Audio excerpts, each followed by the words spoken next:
इस श्रृंखला के अंतर्गत हम जितने भी पैशाचिक तत्वों के विषय में आपको बता रहे हैं उसका उद्देश्य केवल आपको शत्रुबोध कराना है। हम इस श्रृंखला को बहुत दूरदर्शी योजना के आधार पर निर्माण कर रहे हैं और इस श्रृंखला को आगे जिस ओर हम ले जाने वाले हैं और जिन लोगों के विषय में, जिन समकालीन संस्थाओं के विषय में हम आपको बताएंगे, उनके विषय में, उनकी कार्यप्रणाली और उससे होने वाले दुष्परिणामों से आप अच्छे प्रकार अवगत हो जाएं, भली प्रकार समझ लें उन बातों को। इसके लिए हम इन बातों को बता रहे हैं कि वो किस प्रकार के शैतानी शक्तियों की, पैशाचिक शक्तियों की आराधना करते हैं, किस प्रकार के कर्मकांड का प्रयोग करते हैं, किस प्रकार की पद्धतियों का प्रयोग करते हैं और उससे अपने शत्रुओं के ऊपर वो किस प्रकार का प्रभाव डालते हैं। तो लोग हमें सलाह देने आते हैं कि ये सब साधना के विषय मत बताओ। क्यों? ताकि लोग म्लेच्छराज के अनुयायी न बन जाएं, इन मंत्रों का दुरुपयोग करके वो उसके वशीभूत न हो जाएं और म्लेच्छराज के अनुयायी बनाने में तुम सहयोगी न बन जाओ। कहीं न कहीं गुप्त रूप से तुम म्लेच्छराज के एजेंट हो, ऐसा भी लोग हमारे ऊपर आरोप करने लगे। म्लेच्छराज के अनुयायी इन सभी क्रियाओं को गुप्त रूप से क्यों करते हैं? यदि उनको अपने अनुयायियों की संख्या वीडियो बनाकर बढ़ानी होती तो इनके पास जितने मीडिया संसाधन है, संस्थान खुलेआम ये सब कर सकते थे, लेकिन वे सब अंधेरी कोठरियों में करते हैं, गुप्त रूप से करते हैं। कहीं कहीं उनके संगठन से बचकर भागे हुए जो शिकार हैं वो कहीं कुछ साक्षात्कार में बता दें, या कुछ लोग शोधार्थी प्रवृत्ति के होकर वहाँ की कुछ बातें इधर उधर से जान जाएं, या कहीं से कोई वीडियो इत्यादि बाहर आ जावे जिसको इंटेंशनली भी लीक किया जा सकता है अपने समान मानसिकता वाले लोगों को आकर्षित करने मात्र के लिए, ताकि लोगों को लगे कि हाँ, इस प्रकार की भी एक व्यवस्था है। तो एक भय का और क्रीपी इन्वायरमेंट तैयार करने के लिए वो कर सकते हैं। लेकिन जो मुख्य रिचुअल्स हैं, मुख्य साधनाएं हैं, उनको ये सब गुप्त रूप से क्यों करते हैं? ताकि छिपाया जा सके। मंत्रों को गोपनीय रखने से उनकी शक्ति बढ़ती है, क्रियाओं को गोपनीय रखने से उनकी शक्ति बढ़ती है। इसीलिए क्रिया को करते हुए बहुत सी ऐसी बातें अप्रकाश्य होती हैं जो उस मंत्र के जुड़े हुए इष्ट की ऊर्जा को साधक तक पहुँचाने में सहयोगी होते हैं। तो जो व्यक्ति अपने गुरु के द्वारा बताए गए मंत्र, यंत्र, कवच इत्यादि को प्रकाशित कर देता है, उसकी सिद्धि भी नष्ट हो जाती है। ऐसा महाभागवत के 8वें अध्याय में वर्णित है। मंत्रम यंत्रम च कवचम दत्तम यद गुरुणा स्वयं गोपनीयम प्रयत्नेन तत्प्रकाश्यम न कुत्रचित प्रकाशात् सिद्धि हानि स्यात् प्रकाशात् अशुभम भवेत् तस्मात् सर्व प्रयत्नेन गोपयेत् साधकोत्तम। इसीलिए कोई भी परंपरा का ऐसा मंत्र जो तारक कोटि का न हो, अपितु जो विशेष करके देवताओं के प्रत्यक्ष साक्षात्कार से संबंधित हो, साक्षात्कार के अतिरिक्त जो अभिचार से संबंधित हो, ऐसे मंत्रों को विशेष करके गोपनीय रखने का विधान शास्त्र देते हैं।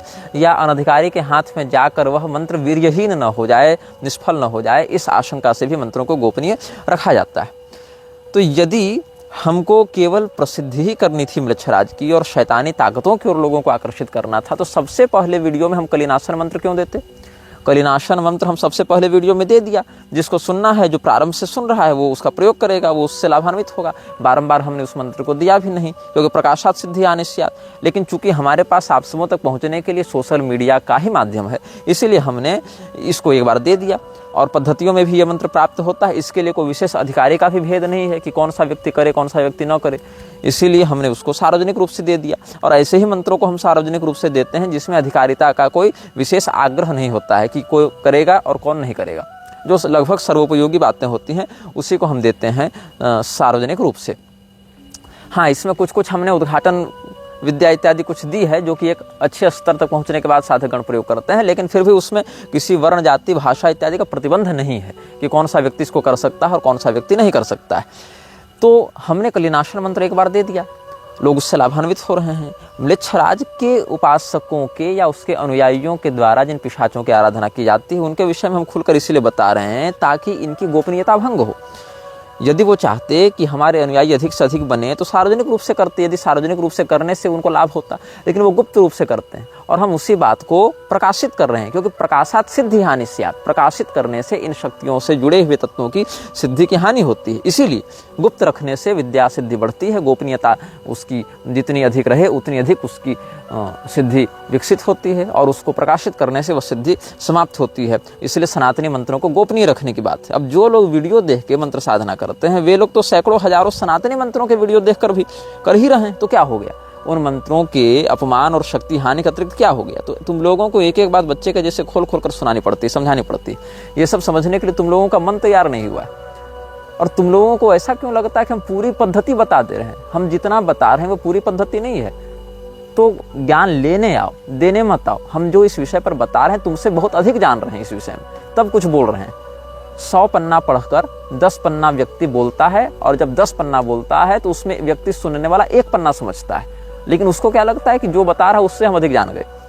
तो उस स्थिति में हमको अंतिम में अपने कमेंट बॉक्स का विकल्प बंद रखना पड़ेगा, ताकि अनावश्यक लोग ज्ञान देने ना आ जावे।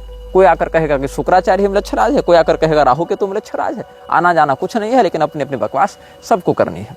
तो प्रकाशात सिद्धि हानि स्यात्, प्रकाशित करने से इनकी सिद्धि हानि होती है, गोपनीयता खंडित होती है किसी भी मंत्र की। इसीलिए हम इन मंत्रों को विशेष करके बता दे रहे हैं, इनके रिचुअल्स बता दे रहे हैं, ताकि इनकी जो गोपनीयता हो वो भंग हो, और जितने मात्रा में लोग दुरुपयोग न कर सके उतनी बातें हम सार्वजनिक रूप से आपको बता रहे हैं। अभी जिस व्यक्ति के विषय में हमने कुछ समय पहले वक्तव्य निर्गत किया था, दुबई का जो बू अब्दुल्ला है, वही बू अब्दुल्ला जिसने अनिरुद्धाचार्य और धीरेन्द्र शास्त्री को दुबई बुलाया था, और जिसके पीछे पीछे हिंदू लहालोट हो रहे थे कि सनातन धर्म का डंका विदेशों में बज रहा है, मुसलमान होकर हिंदू धर्म का प्रचार कर रहे हैं। उसी बू अब्दुल्ला ने मलेशिया में जो परलिस शहर है वहाँ पर 24 से 26 जनवरी तक त्रिदिवसीय अधिवेशन रखा है इस्लामी चरमपंथी वक्ताओं का, जो अलगाववादी वक्ता हैं इस्लाम के, जैसे कि जाकिर नाइक जैसे लोग।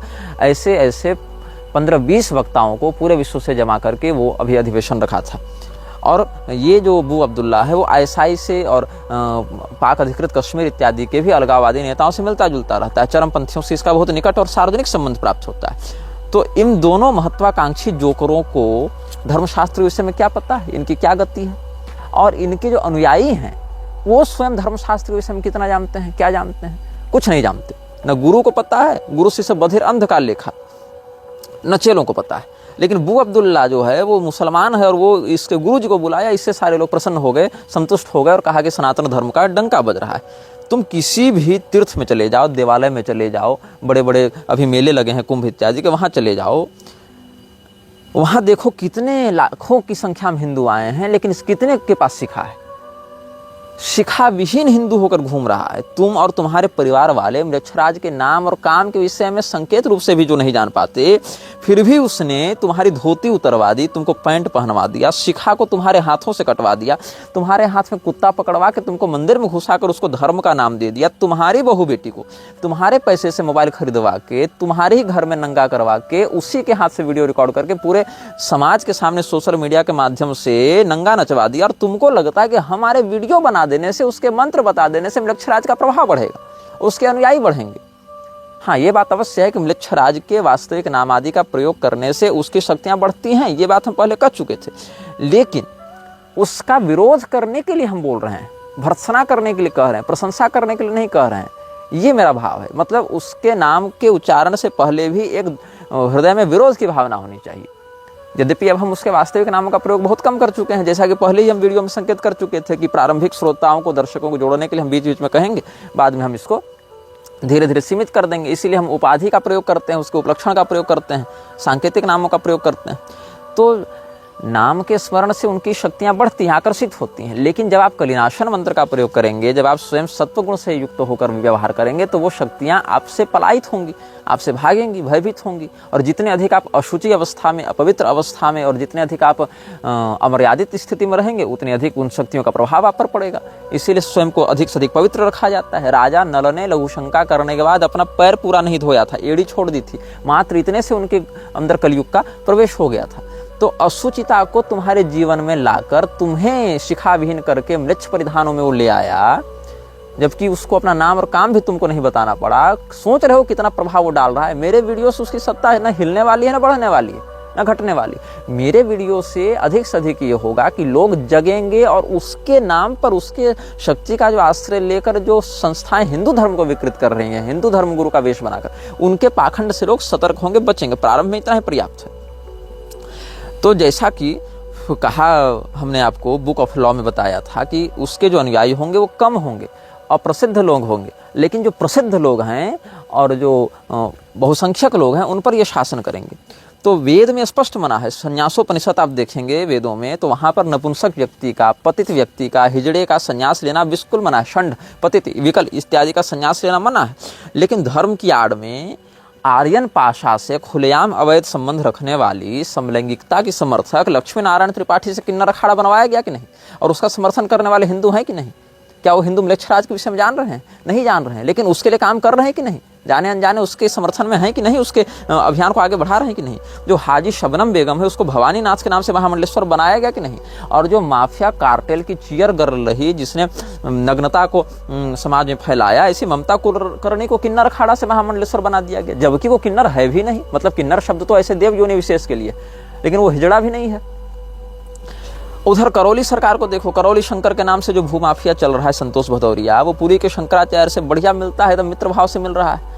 ज्योतिष पीठ वाले भी उसको परम धर्म संसद में बुला रहे हैं। वहां पर बैठकर स्वामी अविमुक्तेश्वरानंद सरस्वती के सामने मुंह पर वो कह रहा है कि राधा का कोई जिक्र नहीं है शास्त्रों में, कृष्ण के विषय में कामुकता को बढ़ाने के लिए लोग ऐसा कह दिए। और क्या मजाल कि मुक्तेश्वरानंद सरस्वती उसका विरोध कर दें और परम धर्म संसद में बैठे बड़े बड़े विद्वान वहां पर विरोध में कह दें, या उसके जाने के बाद उस विरुद्ध कोई बयान जारी कर दें वहीं से कि देखो ये जो कह के गया, हम लोग उसकी पूरी बात सुने और फिर चिंतन किया तो ये बात तो धर्म संगत नहीं लगी, क्योंकि यहाँ भगवती राधा का ऐसा ऐसा वर्णन है। वो तो तुमसे हो नहीं रहा है, लेकिन परम जो है धर्म संसद हम चलाएंगे ऐसा कह के परम धर्मादेश जारी करेंगे। तो क्या धर्मादेश जारी करेंगे जब आपके सामने बैठकर आपके मुंह पर एक आप ही के द्वारा आमंत्रित व्यक्ति जो ब्राह्मणेतर होकर धर्मगुरु का वेश बनाकर घूम रहा है, उसमें भी सदाचारी नहीं है, पाखंडी है, देव निंदक है, भूमाफिया है, गुंडा गर्दी करता है, आपके सामने बैठकर भगवती राधा के विषय में ऐसा अशास्त्रीय प्रलाप करके जाता है और आप कुछ नहीं कर पाते हैं, तो कैसे काम चलेगा? बाद में लोग आपत्ति करेंगे, आप शोधन में कोई बयान जारी कर देंगे, अलग बात है,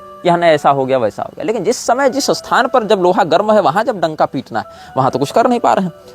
उधर एक कोई कबीरपंथी है, नवोदित वंशाचार्य से मिलने के लिए शंकराचार्य के पास समय है, कबीरपंथियों को आशीर्वाद देने के लिए समय है, उनके परिकरों के साथ ये सब उठ बैठ रहे हैं, लेकिन निग्रहाचार्य के लिए समय नहीं है, क्योंकि निग्रहाचार्य सिद्धांतवादी व्यक्ति है। निग्रहाचार्य इन षड्यंत्रों का पर्दाफाश कर सकता है। निग्रहाचार्य पूरे सिंडिकेट को चुनौती दे रहा है, सिंडिकेट के माथे पर मूत रहा है, इसीलिए तुमको बुरा लगता है कि ये तो हमारा बाजार खत्म कर देगा। तो कहीं कोई वंशाचार्य है, कहीं कोई करौली शंकर बना हुआ है। अब देखो, पुरी शंकराचार्य जी के ही कुछ शिष्य हंस तीर्थ के विषय में स्वामी राघवाचार्य से मिलना चाहते थे। स्वामी राघवाचार्य से हमको याद आया कि वो भी, उनका एक शिष्य हमको कुछ मैसेज भेज रहा था आज किसी विषय में, तो उसका समाधान भी इस वीडियो में करेंगे, क्योंकि बहुत से लोग इस प्रकार की जिज्ञासा व्यक्त की है इस प्रकरण में। तो राघवाचार्य जी से मिलना चाहते थे वो लोग, तो हमने राघवाचार्य जी को संदेश भेजा कि भाई कुछ लोग आपसे मिलना चाहते हैं हंस तीर्थ के उद्धार के विषय में, तो आप जरा मिल लीजिएगा उनसे। तो उन्होंने स्वीकार भी किया हमारी बात को और मिले भी, सहृदयतापूर्वक सहयोग का आश्वासन भी दिया और आगे सकारात्मक रूप से सहयोग भी किया जितना उस समय व्यावहारिक था। फिर इन लोगों ने पुरी के ही शंकराचार्य जी के शिष्यों ने यह कहा कि स्वामी अविमुक्तेश्वरानंद सरस्वती से भी मिलना है हम लोगों को इस विषय में, तो हमने वहाँ भी उनको संदेश भेजा, उनके निजी नंबर पर ही दोनों को। तो वहाँ से भी अविमुक्तेश्वरानंद सरस्वती जी का सकारात्मक व्यवहार आया, वो भी मिले। और ये लोग फिर गए पूरी पीठ के शंकराचार्य जी के शिष्य राजेंद्र दास जी के पास, मुरु पीठाधीश्वर के पास। तो वहाँ पर ये लोग बड़ी देर प्रतीक्षा किए, कई घंटे बैठे रहे, देखे कि वीआईपी लोग को केवल परिकर मिला रहे अंदर में। ये लोग कहे हम लोग तीर्थ के रक्षण के विषय में कुछ बात करने आए, तो इनको बाहर ही बैठा कर रखा, कई घंटों तक बैठा कर रखा। जो व्यवहार पूरी के परिकर अन्य लोगों के साथ करते हैं, वही व्यवहार उनके चेले इन लोगों के साथ कर रहे थे। और जब इन्होंने कहा कि वीआईपी लोग जो आ रहे हैं, नेता मंत्री अधिकारी उद्योगपति, उनको बैठा रहे हो, अंदर बुला रहे हो, और हम लोग इतने देर से धर्म की रक्षा करने के लिए यहाँ 5 मिनट बात करना चाहते हैं, उसके लिए समय नहीं दे रहे हो। तो क्या कहा गया परिकरों के द्वारा कि यहाँ तो यही चलता है, वीआईपी कल्चर है, यहाँ नौटंकी मत करो, बैठना है तो बैठो, नहीं तो जाओ। तो उन्होंने संदेश भेजा, पूरी शंकराचार्य जी के जो शिष्य हैं उन्होंने संदेश भेजा कि हमको बड़ी ग्लानि हुई अपने अंदर कि हम किसके पास गए।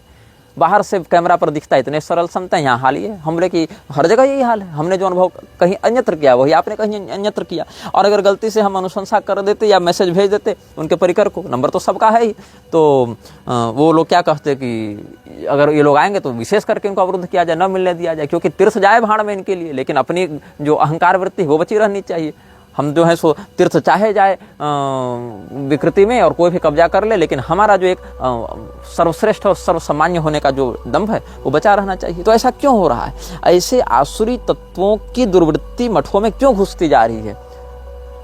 तीर्थानष्टानि भूरिशः, क्यों तीर्थ नष्ट होते जा रहे हैं? क्योंकि घर वापसी के नाम पर देवल स्मृति के श्लोकों के बिल्कुल शास्त्र विरुद्ध व्याख्या करते हुए, श्लोकों का बिल्कुल उल्टा अर्थ करते हुए, यहाँ पेट नहीं भरा, अपने चेलों की संख्या बढ़ाने में सबको ध्यान देना है कि अधिक से अधिक लोग मेरे शिष्य हों, अधिक से अधिक भीड़ मेरे पंडाल में रहे, या जिसके पास अधिक से अधिक भीड़ आ रही है उस व्यक्ति से मेरा समर्थन बना रहे, वो व्यक्ति मेरे साथ सामंजस्य का व्यवहार करे, हमारे विरुद्ध न चला जाए, तो सबसे अधिक चेला हमारे हो जाए, हमारे संप्रदाय की भीड़ बढ़ जाए। यही चक्कर में अवधेशानंद ने हजारों लोगों को संन्यास की दीक्षा दे दी, संन्यासोपनिषद के सिद्धांतों का बलात्कार करते हुए, और आचार्य महामंडलेश्वर बन गया।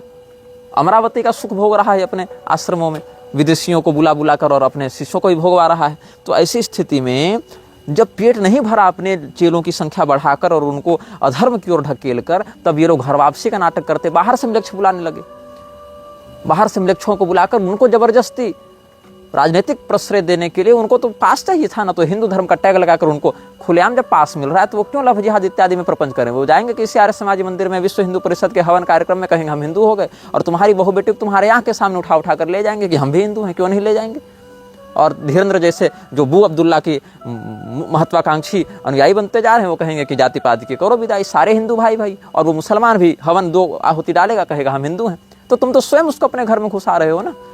यहाँ तक मिलक्षराज की योजना घर घर घुस चुकी है, नेता पार्टी और तुम्हारे गुरुओं के मन में, और तुमको लग रहा है कि हम वीडियो बना दे रहे हैं तो उसकी शक्तियाँ बढ़ जाएंगी और उसके पीछे लोग पागल हो जाएंगे, भागने लगेंगे।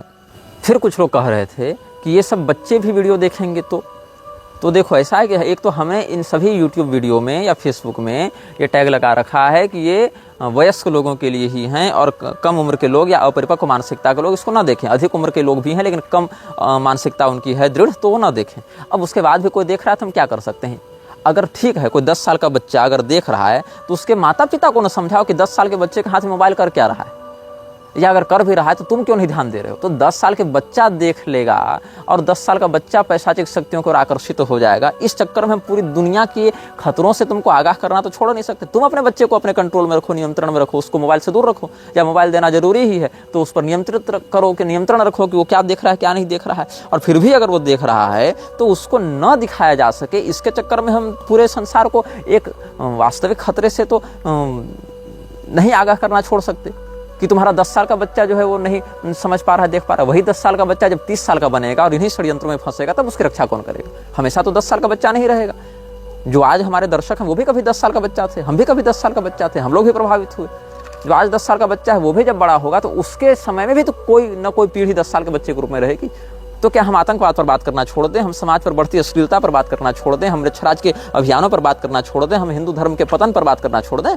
तुम अपने बच्चे को अपने जेब में डाल के रखो ना। तुम्हारे बच्चे की हम ठेकेदारी लिए हैं क्या?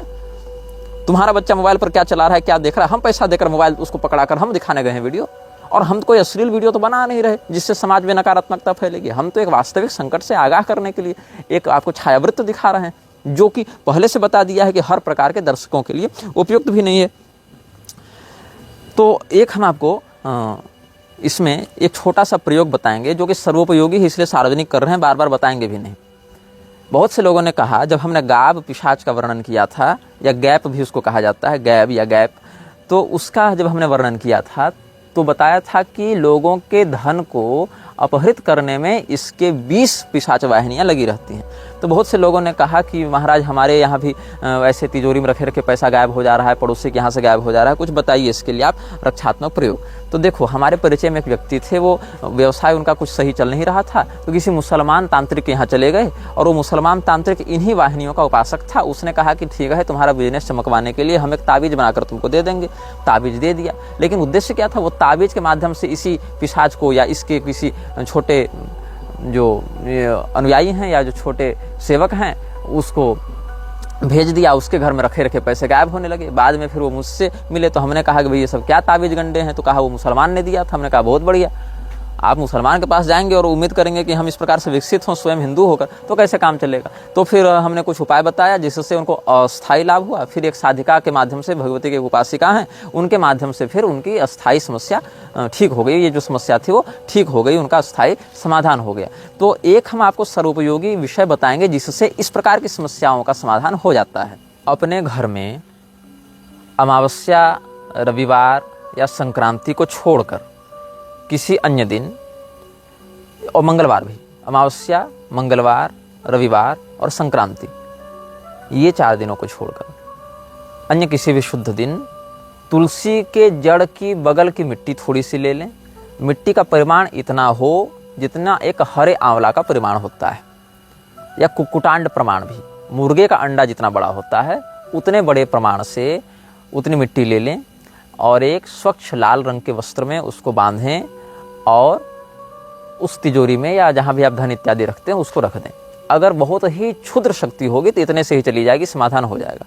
लेकिन इस मिट्टी को प्रत्येक सप्ताह बदलते रहें, कम से कम 2-3 महीने तक, ताकि वो दोबारा ना आए। सामान्यतया मिट्टी जो है वो पवित्र तो होती है, लेकिन जैसे जैसे वो सूखती जाती है उसके प्रभाव में कुछ न्यूनता आती रहती है। अगर इसके बाद भी समस्या वापस लौटती है या ठीक नहीं होती है, तब मैं आपको मध्यम स्तर का एक उपाय बताता हूँ। ये तो लघु स्तर का उपाय हो गया, मध्यम स्तर का उपाय बताता हूँ।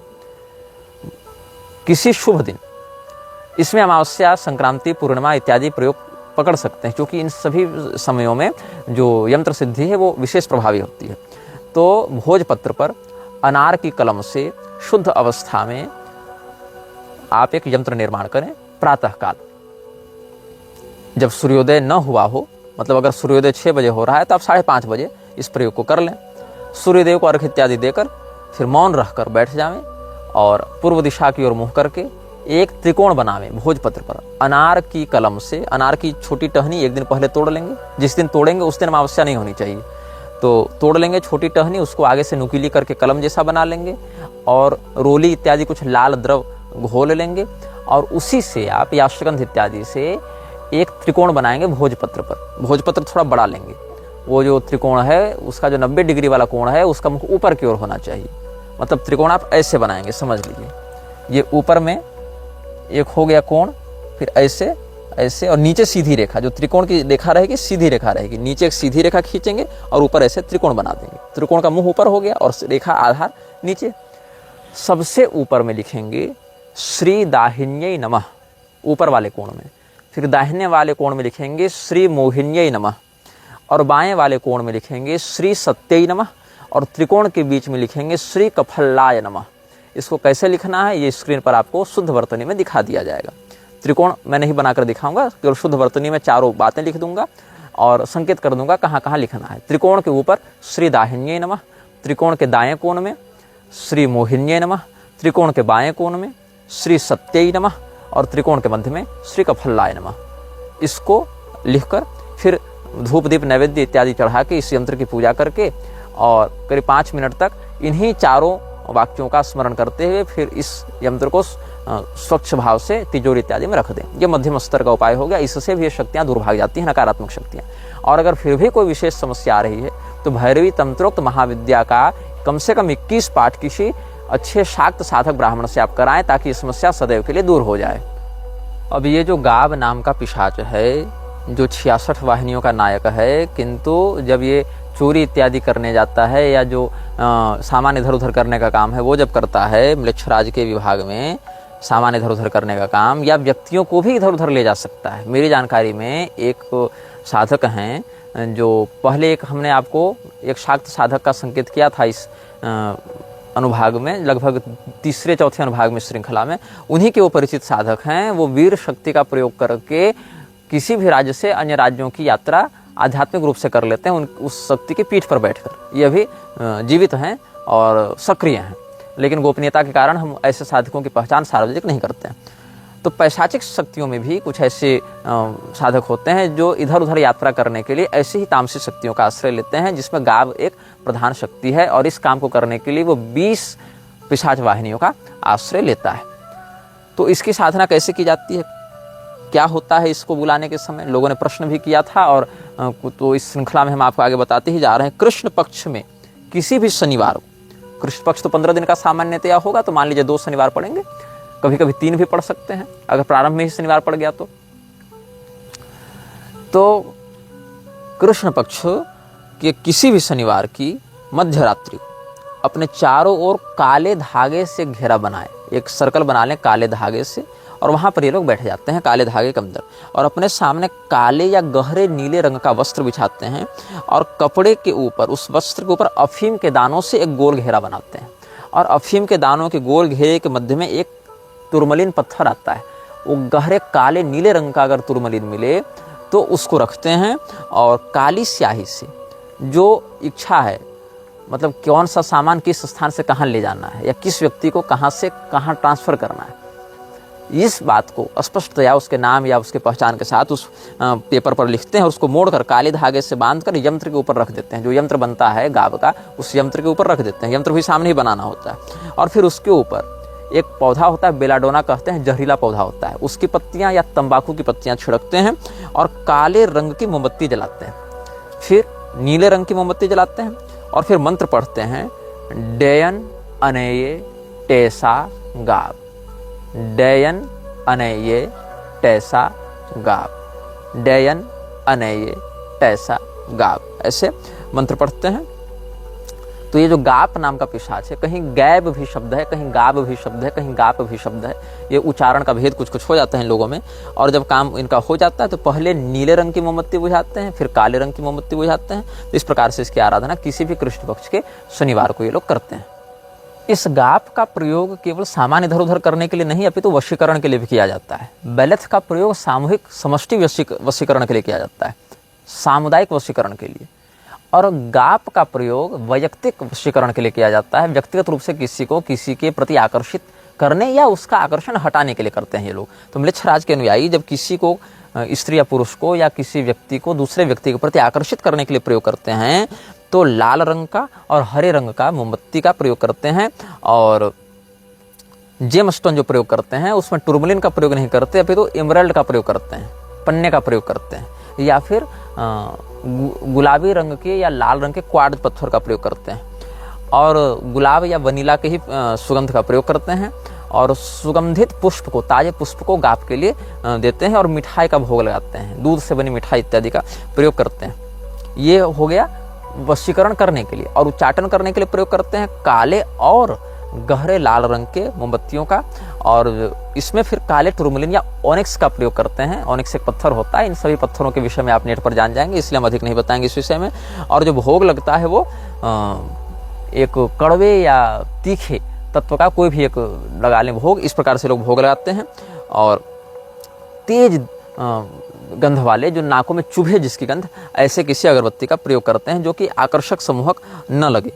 तो इससे वशीकरण का ये लोग काट करते हैं। मतलब अगर कोई किसी के प्रति आसक्त है या आकृष्ट है तो उसका उससे संबंध खराब करने का काम करते हैं। अब ये लोग क्या करते हैं, फिर जब भी गाप को बुलाते हैं तो उससे पहले अपने आप को एक काले रंग के धागे के घेरे में बैठा लेते हैं।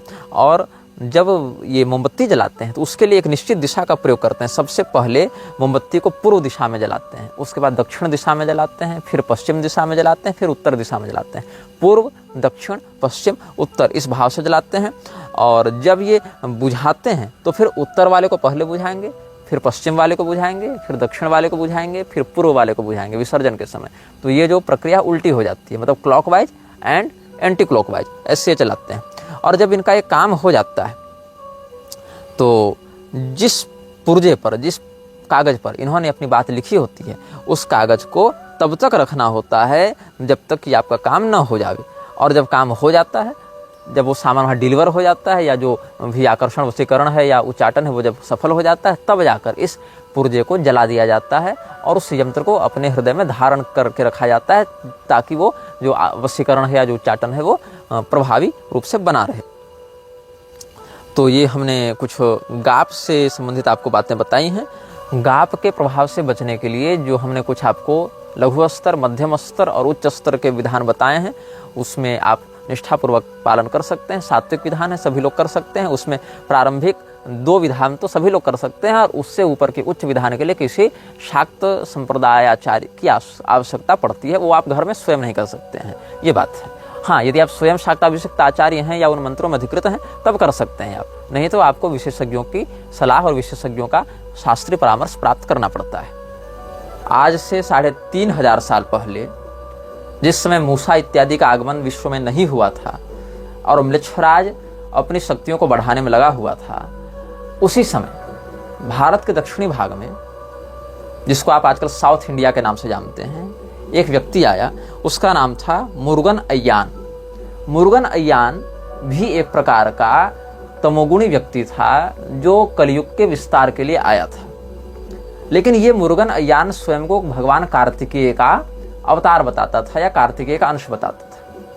आपको जानकर आश्चर्य होगा कि इस मुरुगन अय्यान के अनुयायी भी भारत में एक सीक्रेट सोसाइटी चलाते हैं, एक गुप्त संस्था चलाते हैं, जिसके विषय में बहुत कम लोग जानते हैं। और ये संस्था हिंदू धर्म की आड़ में उन्हीं पिशाचों की आराधना करती है, उन्हीं डेमन्स को समन करती है और रिचुअल्स करती हैं शैतानों से संबंधित, जो मृक्षराज की शक्तियों को बढ़ाते हैं या उसके अभियान को प्रभावी रूप से समाज में लागू करते हैं। तो ये जो मुरुगन अय्यान है, इसके अनुयायी स्वयं को अय्यानिस्ट हिंदू कहते हैं। और अय्यानिस्ट हिंदू क्या करते हैं, विचित्र काले पत्थरों पर अय्यानी लिपि में, इनकी एक लिपि है जिसको अय्यानी लिपि कहते हैं ये लोग, उस लिपि में कुछ बीज मंत्र के जैसा लिखते हैं, जिसको ये लोग अलग अलग बीज मंत्रों के आधार पर मुद्रात्मक महत्व देते हैं। मतलब ये अपने उस सोसाइटी के अंदर किसी पैसे का व्यवहार नहीं करते। जैसे जॉन विक सीरीज में आपको एक सिक्का मिला होगा, उस सिक्के की बड़ी अहमियत होती थी। उस सिक्के से आप किसी होटल में एक रात रुक सकते थे, किसी व्यक्ति की जान का सौदा कर सकते थे, एक शाम का खाना खरीद सकते थे या बड़े बड़े हथियार भी खरीद सकते थे। मतलब उस सिक्के की कीमत परिस्थिति से तय होती थी, न कि उस पर अंकित बातों से। तो ऐसे ही ये जो बीजांकित पत्थर होते हैं, ये भी इंटर सोसाइटी में ये लोग मुद्रा के रूप में प्रयोग करते हैं और उससे अपने विविध प्रकार के इच्छाओं को पूरा करते हैं। इन सिक्कों को कमाना होता है, इन पत्थरों को कमाना होता है। और बाहर भी इन सिक्कों का कुछ व्यापारीकरण करते हैं, गुप्त रूप से लोगों के अंदर जो पैशाचिक शक्तियां वास करती हैं उनको भगाने के नाम से। मानो कि किसी पिशाच की सिद्धि किसी तांत्रिक को है, उसने किसी सेठ पर वो पिशाच छोड़ दिया और बाद में कहा कि हम तो बहुत बड़े तांत्रिक हैं, हम इस पिशाच को दूर भगाएंगे, और तुम्हारी शक्ति थी, तुमने वापस खींच लिया। उस सेठ को लगा तुम बहुत बड़े तांत्रिक हो, तुमको खूब पैसा दिया, लेकिन वस्तुतः उस समस्या को भेजा किसने था? तुमने ही भेजा था, ताकि उस सेठ के जीवन में उपद्रव करके फिर उसको ठीक करने का ढोंग करें और उसके मन में अपने सिद्ध और प्रसिद्ध होने की छवि स्थापित कर सकें। तो ये लोग स्वयं को ज्ञान सिद्धि योग की परंपरा का हिंदू बताते हैं और उसके बाद ही पैशाचिक तत्वों का खुलेआम समर्थन करते हैं। तुम इनके डॉक्यूमेंट्स पढ़ोगे, कभी हाथ में लगेगा अय्यानिस्ट हिंदू का डॉक्यूमेंट पढ़ोगे तो वहां तुमको स्पष्ट मिलेगा कि ये लोग क्या कहते हैं, 20 साल के जोड़े को पकड़ते हैं, ऐसा लड़का और ऐसी लड़की जिसकी उम्र 20 साल की हो, उसको अपने यहाँ बहाल करते हैं, अधिक नहीं करते। तुमको याद होगा बुक ऑफ ऑर्डर में, बुक ऑफ लॉ में कहा गया था कि मेरे अनुयायी कम होंगे, अप्रसिद्ध होंगे, लेकिन बहुसंख्यक और प्रसिद्ध लोगों पर शासन करेंगे। तो जो अय्यानिस्ट हिंदू के नाम से चल रहे हैं, ये अपने फ्रंट पर तो वराह भगवान का चित्र लगाते हैं, कार्तिकेय स्वामी जी का चित्र लगाते हैं, भगवान नृसिंह का चित्र लगाते हैं, और बस उस चित्र के अंदर घुसो, वॉलपेपर पलटो तो अंदर में केवल ये डेमन समनिंग का काम किया करते हैं। और उसमें एक बात नोटिसेबल है, हर प्रकार का मांस खिलाकर, हर प्रकार की मदिरा पिलाकर और हर उपलब्ध उम्र और नस्ल के स्त्री पुरुषों से रमण करवा के ये वहां दीक्षित करते हैं। Every type of meat should be eaten and every type of alcohol should be taken. तो हर प्रकार के नस्ल से रमण करवा के, उपलब्ध मनुष्यों में स्त्री पुरुष दोनों को, जोड़े को, और हर प्रकार के मांस और मदिरा का सेवन करवा के, हर प्रकार मतलब हर प्रकार जो उपलब्ध है, जो निषिद्ध भी है और जो विहित भी है, दोनों प्रकार, मेध्य और अमेध्य दोनों कोटि के, और उसको वाम मार्गी तंत्र का नाम देकर कहते हैं यही मोक्ष है। और फिर सीधे उस व्यक्ति को काली शक्तियों से जोड़ देते हैं और स्वयं को तमिल और अय्यानी भाषा का प्रयोग करते हुए उपदेश देते हैं, और एक बार में एक ही स्त्री पुरुष को ट्रेनिंग देते हैं, और ये ट्रेनिंग लगभग 8 से 10 साल इनकी चलती है। और इनके कोई पारंपरिक मठ या गुरु परंपरा नहीं मिलेगी, ये इतने डिसेंट्रलाइज्ड तरीके से काम करते हैं समाज में और आंतरिक रूप से इतने केंद्रीकृत होते हैं कि इनको पकड़ना बड़ा कठिन हो जाता है। तो मुझे लगता है कि मेरे लगभग सभी दर्शकों ने अय्यानिस्ट हिंदू के विषय में पहले नहीं सुना होगा। ये आज से 3500 साल पहले आए मुरुगन अय्यान के अनुयायी हैं, और मुरुगन अय्यान स्वयं को कुमार कार्तिकेय का अवतार बताता था, और उसके ही परंपरा में आते हुए स्वयं को वराह, नृसिंह और कार्तिकेय भगवान के चित्र के पीछे डेमन समनिंग का काम करते हुए ये लोग 20 साल के स्त्री पुरुष के जोड़े को हर प्रकार के मांस, मदिरा, रमण इत्यादि में प्रवृत्त करके वाममार्गी अभिचार के नाम से और खुलेआम ये समर्थन करते हैं कि तुम नकारात्मक शक्तियों से घृणा मत करो, तुम खुद को उनको सौंप दो। जब तुम खुद अंधेरा बन जाओगे तो अंधेरा तुम्हारा क्या बिगाड़ पाएगा? जब तुम खुद एक पिशाच के पास समर्पित हो जाओगे तो पिशाच तुम्हारा क्या बिगाड़ेंगे? तुम तो उसके समर्पित अभिन्न अंग हो गए हो, तुम उससे अद्वैत हो गए हो, अभिन्न हो गए हो। तो इसी को ये लोग मोक्ष का नाम देते हैं कि हम अभी बंधे हुए हैं, हमें डर लगता है उनसे, लेकिन जब हम खुद उनके मेंबर बन जाएंगे या खुद उनमें सम्मिलित हो जाएंगे तब हमें किसका डर होगा। इस प्रकार से लोग नकारात्मकता को ग्लोरीफाई करते हुए, डेमोनिक रिचुअल्स को ग्लोरीफाई करते हुए लोगों को मूर्ख बनाते हैं और उस शक्ति का व्यापक प्रयोग मृक्षराज के अभियान को सफल बनाने में भी करते हैं। अब हम आपको एक ऐसे पिशाच नायक के विषय में बताने जा रहे हैं जिसका प्रयोग आधुनिक लोगों को जुए में और व्यभिचार में ढकेलने के लिए म्लेच्छराज करता है। इस पैशाचिक शक्ति का प्रयोग करके म्लेच्छराज अच्छे खासे घरों को तोड़ने का काम करता है। अभी जो समाज में तलाक के मामले बढ़ रहे हैं, व्यभिचार के मामले बढ़ रहे हैं, ओपन सेक्स की बात हो रही है, ओपन मैरिजेज की बात हो रही है, एलिमनी का जो अलग से एक माफिया रैकेट चल रहा है, जो जुडिशियल माफिया इसको प्रमोट करने में लगी हुई है, उसके प्रति लोगों को आकर्षित करने का या वैसी मानसिकता डालने का ये काम करता है। या बाइनरी ट्रेडिंग के नाम पर लोगों को सट्टा इत्यादि में प्रेरित करता है, या अलग अलग प्रकार के शेयर पूल्स में उनको फंसाकर उनको बर्बाद करता है, उनको कर्जे में डालता है, या लोगों को विशेष करके पुरुषों को परिस्त्री गमन के प्रति आकर्षित करता है, वन नाइट स्टैंड के लिए या लिव इन रिलेशनशिप के लिए आकर्षित करता है। ऐसे आकर्षित करने वाले शक्तियों का अभी हम आपको परिचय बताने वाले हैं। जब महाराज परीक्षित ने कलयुग का निग्रह किया था उद्धव जी के कहने पर, तो कलयुग को रहने के लिए उन्होंने 4 स्थान दिए। क्योंकि कलयुग कहाँ जाता, उसने कहा कि मुझे स्थान दीजिए, तो द्यूतम पानम स्त्रियः सूना यत्रा धर्मश्च चतुर्विधः, 4 स्थान दिए उसको। कसाई खाना, व्यभिचारालय, वेश्यालय, जुए का अड्डा और मदिरालय। मांस, मदिरा, व्यभिचार और जुआ, यही 4 स्थान दिए। और बाद में पुनश्च याचमानाय जात रूपम मदात प्रभु, उसको स्वर्ण इत्यादि धन ऐश्वर्य मद में भी वास दिया परीक्षित जी ने। तो इस पिशाच का नाम है एस्मोडियस। एस्मोडियस या एस्मेदाई, दोनों इसको कहते हैं अलग अलग भाषाओं में। ये भी जेंडर फ्लूइड है, ये भी कभी पुरुष और कभी स्त्री के रूप में आता है। एक दैत्य का मस्तक, दूसरा मस्तक दैत्य का है, एक मस्तक इसका भेड़ का है और एक मस्तक बैल का है। पंख भी हैं इसके, सांप के जैसी इसकी पूंछ भी निकली हुई है, मुर्गे के समान पैर हैं। और ये जब श्वास लेता है ये पिशाच, तो इसकी श्वास से अग्नि की लपटें निकलती हैं। ये ज्वालामुखी टाइप का राक्षस है, पिशाच है, इसकी सांसों में अग्नि की लपटें निकलती हैं। तो ये पति और पत्नी को परिस्त्री गमन और पुरुष गमन के प्रति प्रेरित करता है और आपस में संभोग के लिए रोकता है। जब ये पति पत्नी विशेष करके नए जोड़े आपस में मिलना चाहते हैं, तो इनके मन में एक दूसरे के प्रति घृणा, वैमनस्य या झगड़े को उत्पन्न करता है और दूसरी स्त्री या दूसरे पुरुष के प्रति आकर्षण को बढ़ाता है और तलाक के मामलों को ट्रिगर करता है। तो जुआ, casino, binary trading, share pools, अभी जो आपको बार बार रमी ऐप्स इत्यादि के, 3 पत्ती इत्यादि के जो प्रमोशन वाले ऐप्स वाले वीडियो आ रहे होंगे, विज्ञापन में आते हैं बहुत लोगों को, वो इसी म्लेच्छराज के प्रभाव को बढ़ाने के लिए प्रायोजित किए जाते हैं, जाने या अनजाने रूप में। तो एस्मोडियस एक पैक्ट बनाता है और एस्मोडियस बहुत खतरनाक पिशाच है और बड़े बड़े तांत्रिक भी इसको वश में नहीं कर पाए। जिस सुलेमान की दुहाई देकर इस्लामी तंत्र वाले पिशाचों को अपने भक्तों के ऊपर से भगाने का काम करते हैं, वो सुलेमान भी इससे पराजित हो चुका था। जब किंग सुलेमान ने, जो दाऊद का पुत्र था, जिसको इजराइल वाले बड़ा मानते हैं, किंग डेविड के नाम से जिसको चला जाता है, और जो 6 सितारों वाला जो झंडा है इजराइल का, वो भी डेविड के यहाँ से लिया गया है।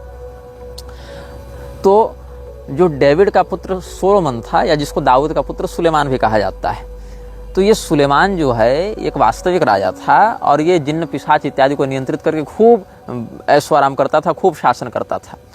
तो एस्मोडियस को भोग क्या लगता है प्रारंभ में, इसको बुलाने के समय, आकर्षण के समय, वो तो बाद में पैक्ट मांगता है, इसका भोग निश्चित नहीं है। वो पैक्ट बनाएगा तब वो डिमांड करेगा हमको ये चीज़ दो। लेकिन आवाहन के समय क्या किया जाता है, एक तांबे का पात्र जो ऑक्सीडाइज्ड हो चुका हो, जब तांबे का पात्र ऑक्सीजन के संपर्क में आता है और नमी के संपर्क में आता है, तो उसके ऊपर हरे रंग की एक परत बनने लगती है कोरोजन के कारण।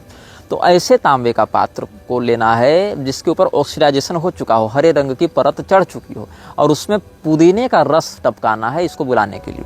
तो ये आकृष्ट होकर आता है। तो सुलेमान का इससे जब संघर्ष हुआ था, तो तीसरा पिशाच यही था जिसको सुलेमान ने अपने वश में किया था। और सुलेमान ने इसको वश में करने के लिए बड़ा संघर्ष किया था, तो इसको बहुत दुर्दांत रूप से कैद करके उसने अपनी शक्ति से रखा था। और एक जादुई अंगूठी उसके पास थी जिससे इसको प्रताड़ित करके सुलेमान ने वश में करके रखा था। तो एक दिन जो सुलेमान है उसने कहा कि भाई सभी पिशाचों में सबसे महान कौन है, और पिशाचों में कौन सा पिशाच सबसे महान है। तो सबने कहा कि एस्मोडियस बड़ा ताकतवर है। ऐसे तो बहुत से लोग हैं उसमें, तो ये बड़ा ताकतवर है। तो कहा कि ये क्या ताकतवर है भाई, ये तो मेरा वशीभूत है, ये तो मेरा गुलाम है, ये तो मैं इसका आका हूँ। तो हंसता है पिशाच और कहता है अच्छा अच्छा ठीक है। जैसे ममूटी ने भ्रम युगम में नहीं वो कुट्टी चट्टन का जो वहाँ है, जो कुट्टी चट्टन को वश में करके रखता है, जो वाराही की कृपा से उसने प्राप्त किया था उसके पूर्वजों ने। तो कुट्टी चट्टन वास्तव में केरल में पूजा जाने वाला एक पिशाच है। वो फिल्म की बात अलग हो सकती है भ्रम युगम की, लेकिन कुट्टी चट्टन वास्तव में मलाबार क्षेत्र के लोगों के द्वारा पूजा जाने वाला एक पिशाच श्रेणी का है, और इसके उपासकों को ये धन दौलत इत्यादि देता भी है।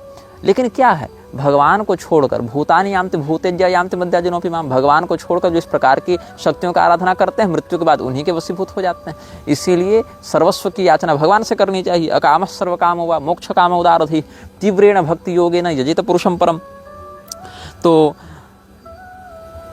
उसने कहा, जो अस्मडियस है उसने कहा कि हे सुलेमान, अगर तुमको मेरी ताकत देखनी है तो तुम मुझे इस बंधन से मुक्त करके और फिर अपनी जो तुम्हारे पास जो अंगूठी है, तालिस्मान है तुम्हारा, उसको हटा के फिर मुझसे भिड़ो, तब बात होगी कि कौन कितना ताकतवर है। और सुलेमान ने यही गलती कर दी थी, उसने वो अंगूठी अपनी हटा दी और उसको बंधन मुक्त कर दिया। उसके बाद जो है सुलेमान को उस पिशाच ने कैद किया और उसको यरूशलेम से ही बाहर कर दिया और स्वयं वहाँ का राजा बनकर बैठ गया। और 12 साल तक लगभग सुलेमान ऐसे निष्कासित रहा और पछताता रहा अपनी इस मूर्खता पर। फिर वापस आया तो उसने देखा कि सुलेमान ने देखा कि मैं तो केवल शैतानों से घिरा हुआ, अब क्या करूं क्या करूं। तब उसने एक बलिदान किया, किसके लिए? मोलोक के लिए, MOLOCH। अब ये MELECH और MOLOCH दोनों अलग अलग सभ्यताओं में है, कहीं मिलेच कहते हैं, कहीं मोलोच कहते हैं इसको। और है वस्तु यह म्लेच्छ शब्द का ही पर्याय, उसी का अपभ्रंश है। तो म्लेच्छ राज के लिए इसने बलिदान किया है। मोलोच या मिलेच के नाम से भी इसके एक स्वरूप की पूजा होती थी ना, जब असीरियन सभ्यता वाले अपने पहले बच्चे के बलि को अग्नि में समर्पित करते थे इसके लिए। तब ये जो मोलोच या मिलेच शब्द है वो म्लेच्छ का ही एक अपभ्रंश है यावनी भाषा में, तो उसके लिए बलिदान करता है। और उसके बाद वहाँ से इसको सपोर्ट करते हुए बाल को भेजा जाता है, जो बाल पिशाच की हमने बात बताई थी। और वो बाल पिशाच फिर ये बाल की खाल उतारता है, बाल पिशाच आकर लड़ता है अस्मडियस से और बड़ी मुश्किल से इसको वश में कर पाता है। यद्यपि बाल से ज़्यादा ताकतवर था, लेकिन म्लेच्छराज का भी वरद हस्त प्राप्त था। और इसके बदले में सुलेमान ने बाल का एक मंदिर बनवाया और अस्मडियस भी अपने मंदिर बनवाता है अपने अनुयायियों से। और इसका एक वास्तविक मंदिर फ्रांस में भी विद्यमान है। मंदिर से तात्पर्य है पूजा स्थल, वहाँ मंदिर का अर्थ सनातनी अर्थ में आप नहीं लेंगे। तो इसको बनवाता है वो। फ्रांस में एक स्थान है ओसिटानिया, एक काउंटी है, शहर बड़ा कह सकते हैं, एक पालिका है, उसमें अच्छी खासी जनसंख्या है लोगों की, 60-65 लाख लोग वहाँ रहते हैं, ओसिटानिया। और वहाँ पर अस्मडियस की एक प्रतिमा लगी हुई है। तो ऐसा नहीं कि ये कोई प्रभावहीन पिशाच है, मतलब ये जिससे संधि करता है उसको मजबूर करता है तुम सार्वजनिक रूप से मेरी पूजा करो, कई बार तो मेरी मूर्तियां बनवाओ, मेरा मंदिर बनवाओ, ऐसा भी कहता है। हाँ, बुलाने का रिचुअल गोपनीय होता है, बुलाने का पैक्ट बनाने का तरीका गोपनीय होता है, लेकिन मेरे प्रभाव को भी लोग देखें, इसके लिए जगह जगह ये पिशाच अपने आराधकों से अपनी मूर्तियां इत्यादि भी बनवाते रहे थे। तो बाद में वो शैतान चूंकि परिस्त्री गमन की ओर आकर्षित करता है, तो शुमान कबीले की एक महिला से सुलेमान का मन उसने आकर्षित करवाया था और उसका जो सुरक्षा कवच उसको तोड़वाया था। बाद में फिर सुलेमान ने बाल के लिए मंदिर बनवाया था और मोलोच के लिए बलिदान दिलवाया था। और उसके बाद फिर धीरे धीरे उसकी शक्ति कम भी होने लगी थी, लेकिन अंततः अस्मोडियस ने उसको अपने प्रभाव से मुक्त कर दिया था, शैतानों के अंदर डील हो गई थी। तो ये जो शैतान है इसने प्रधानता से कुमारी स्त्रियों को अपना शिकार बनाया, जो वर्जिन्स हैं, कौमारी वाली स्त्रियां हैं उनको अपना शिकार बनाता है, या फिर जिनकी नई नई शादी होती है उनको अपना शिकार बनाता है। इसीलिए जो नई दुल्हनें परफ्यूम इत्यादि लगाती हैं या जो शादी के जोड़े में होते हैं उनकी सुरक्षा विशेष करके करनी चाहिए, अकेले कहीं घूमने फिरने नहीं देना चाहिए। ऐसे लोगों पर म्लेच्छराज की शक्तियाँ बड़ी हावी हो जाती हैं।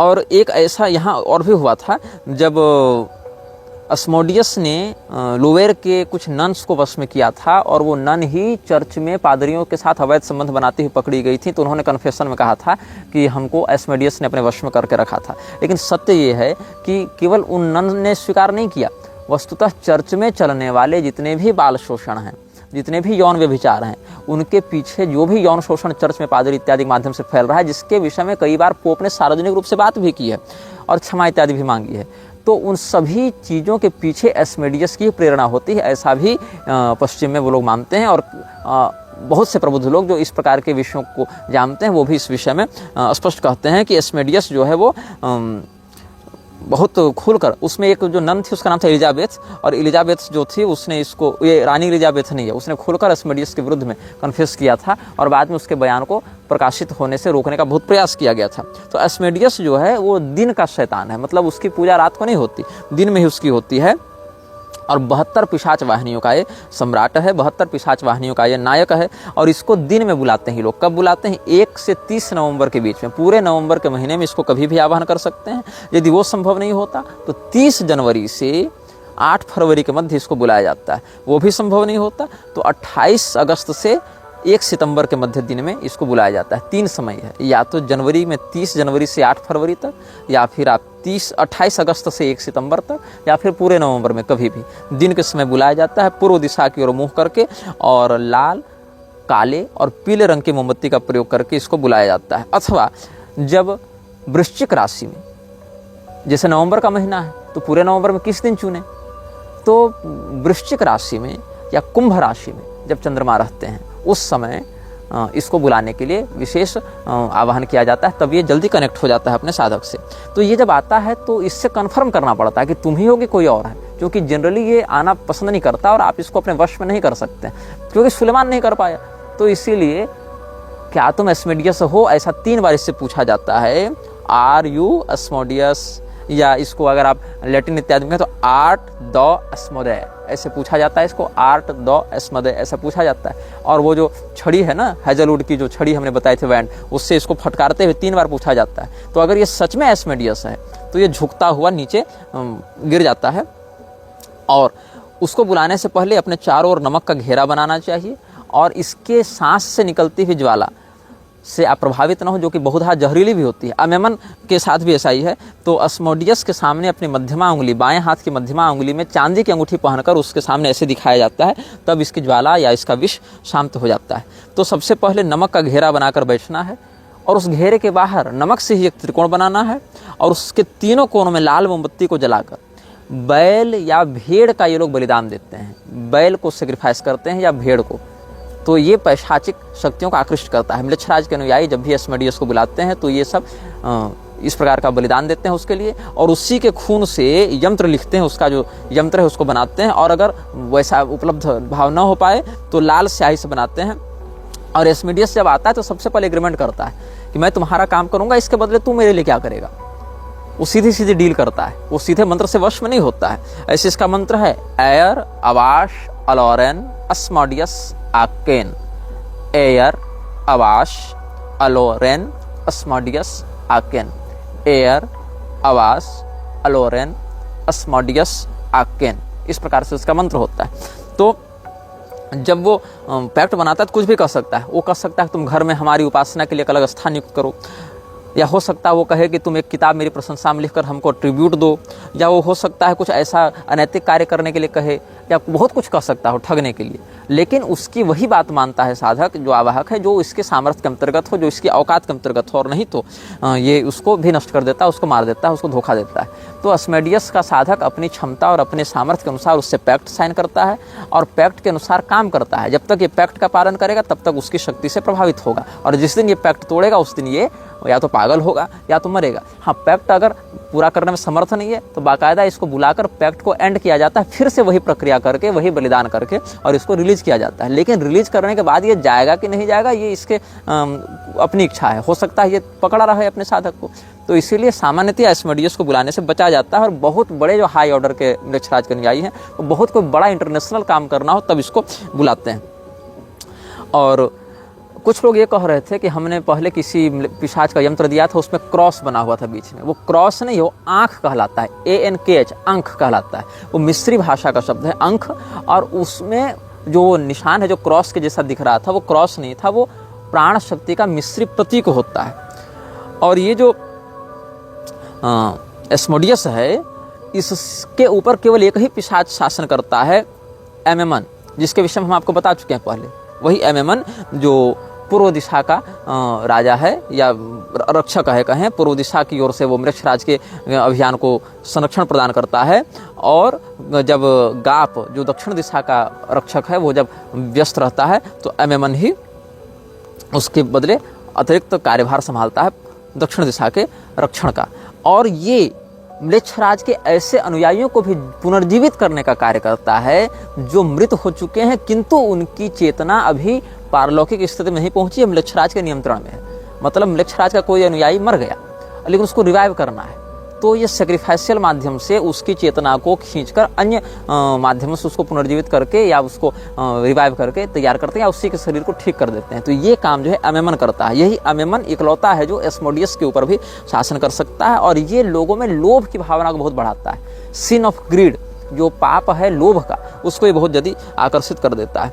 और अमेमन और एस्मेडियस दोनों के आने पर सूडो मोनार्किया डेमोनियम जब आप पढ़ेंगे तो उसके 242वें पृष्ठ में यह निर्देश स्पष्ट प्राप्त होता है कि जब भी इसको कोई आवाहक बुलावे तो इसके सामने उठकर खड़ा होता है इसके स्वागत में, और वही चांदी की अंगूठी वाला सिस्टम इसके साथ भी लागू होता है। और अगर ऐसा नहीं होगा तो एस्मेडियस या एमेनम के द्वारा उसको ठग लिया जाएगा और उसको विनष्ट कर दिया जाएगा, ऐसी बात है। तो जो एमेनम है उसकी सांसों से जहर निकलता है, एस्मोडियस की सांसों से ज्वाला निकलती है। उससे बचने के लिए चांदी की अंगूठी को लेफ्ट मिडिल फिंगर में रखकर सामने दिखाना होता है। तो इस प्रकार से हमने उपलब्ध और मर्यादित रूप से इन सभी पिशाचों के यंत्र और मंत्र सामान्य पद्धति चित्र आदि आप सबों को उपलब्ध किए हैं।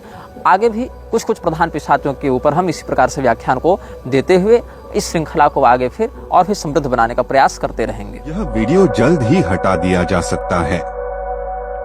कृपया थर्ड पार्टी ऐप्स का उपयोग करके डाउनलोड करें। आप इस वीडियो को अपने चैनल पर फिर से अपलोड भी कर सकते हैं।